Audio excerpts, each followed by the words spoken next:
Mă numesc Pavel, am 20 de ani și sunt din Moldova. Sunt consultat în participare și îmi place să lucrez cu oameni. Având experiență de a trăi în instituții rezidențiale, pot garanta că acolo nu este locul pentru niciun copil și niciun tânăr, indiferent este cu dizabilitate sau nu.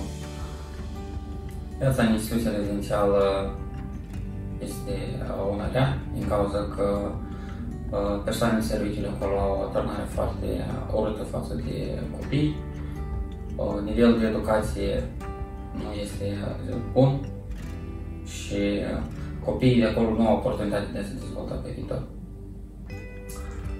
Eu am avut experiență de trăi în internat pe o perioadă foarte lungă, după care am fost într-un serviciu de îngrijire relativă, asistență parentală profesionistă și având această experiență, cred că viața într-o familie este pentru un copil, în primul rând, un mediu sănătos, un mediu unde el primește totul necesar ca dragoste față de părinți, ca oportunitatea de a se expune și însă șansa ca vocea lui să fie auzită.